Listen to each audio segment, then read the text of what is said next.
Hello again. Today I'm going to make an LED ball with just wire and solder.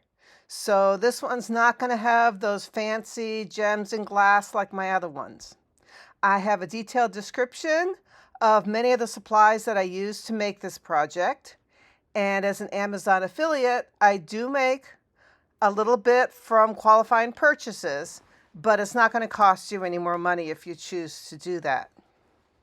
First of all, I have a silicone ball, and I'm going to fill the silicone ball with stuffing. So this is just regular polyester stuffing that you'd use for making dolls or something. The idea is that I'm going to be able to remove it later on. So I'm just going to fill it as much as possible because I want this to be really sturdy. So I shove in as much as I can.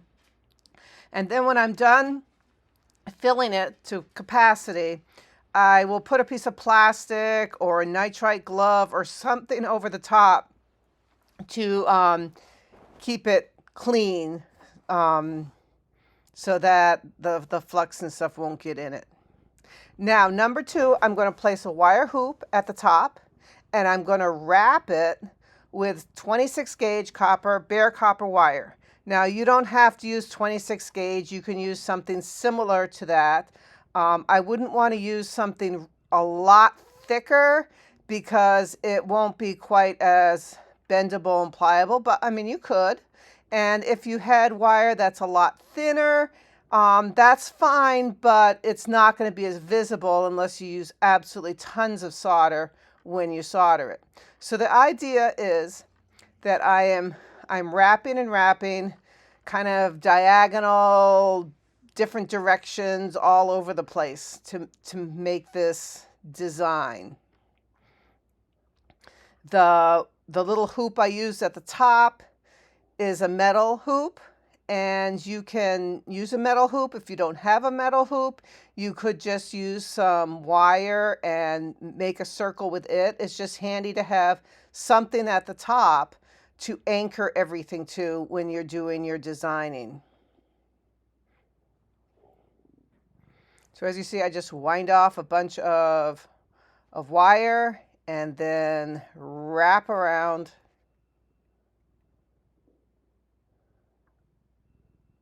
any way that is possible. I like going diagonally a little bit. It's a little bit harder to hold it when you don't go straight around the middle, but that's fine. And when it didn't want to stay securely, I just kind of see that little loop right there. I just kind of added another loop to it. I mean, it's wire, so you can just bend it and attach it to itself. Like right there, I just kind of attached to go in the opposite direction.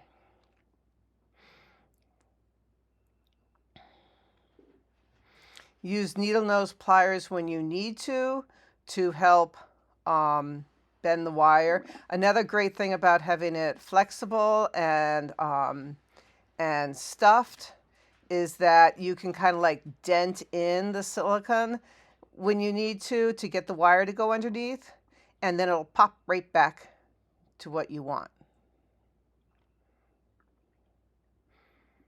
So it's quite easy to get the wire to go underneath and make it secure. Of course, you could snip the wire if it's a little bit long in places, but I usually just kind of bend it so it goes with the rest. And when it gets covered with solder, you're not going to notice that there was an actual end. So you can cover this as much as you want to. I wanted to leave a lot of open areas, but you know, it's up to you. You could just go crazy and just keep doing it. Now I'm going to solder all the wire together, and you can see that for this one I put a piece a nitrile glove and kind of shoved it in the top to make it so that the flux and stuff doesn't get inside my my stuffing.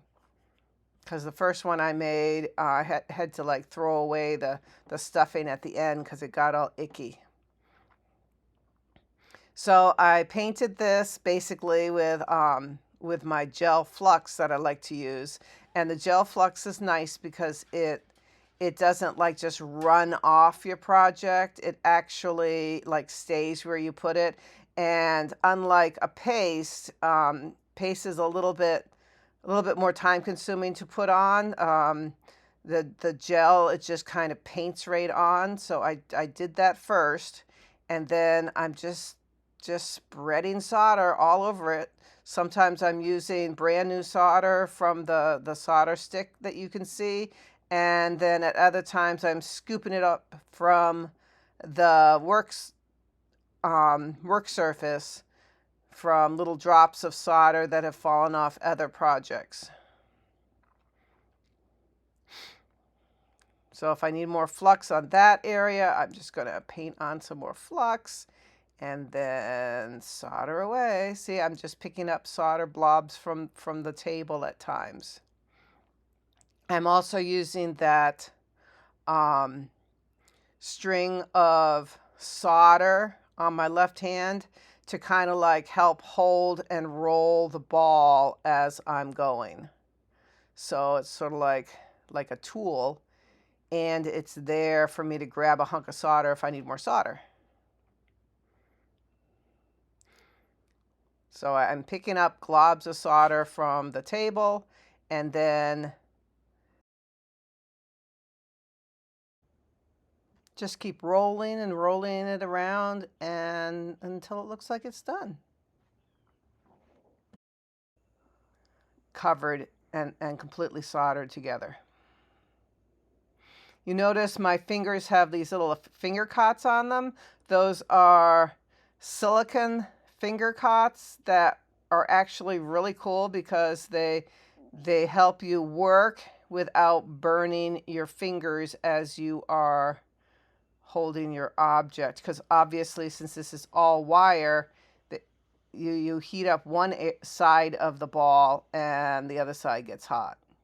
So right now I took that piece of that glove off, and now I'm removing all the stuffing, and I'm going to remove the silicone ball itself, which is bendable, and that's great. I did wash it with soap and water and scrubbed it before this, but it's still going to be a little slimy after I do that. So I'm going to have to clean the inside now, but it's really cool and all soldered together. I'm actually using Windex this time. Anything will work. I just want to be able to get the flux off the inside of the project. Now I'm going to add the lights. These are some solar lights. I'm also using at times plug-in lights. These lights look really pretty, and if you have a lot of sunshine in your area, these would be a great thing to use. Unfortunately, where I live, they don't stay lit that long, but for right now, I'm using these solar ones.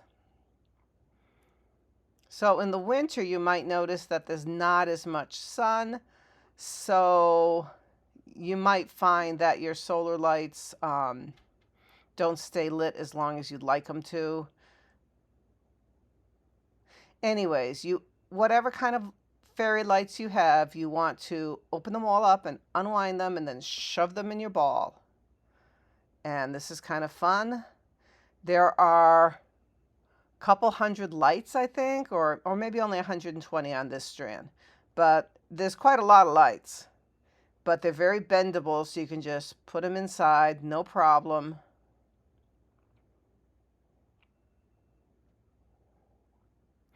You also need to attach some kind of chain to the top of your ball so that you can hang it.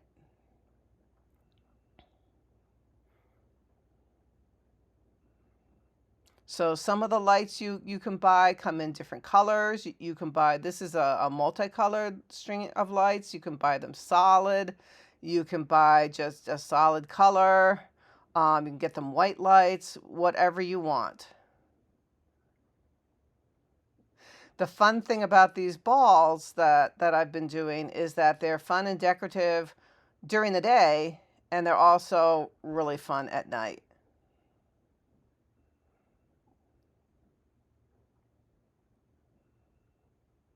So even if you don't have crystals and glass to attach to your project, use just wire. It's still fun. Thank you.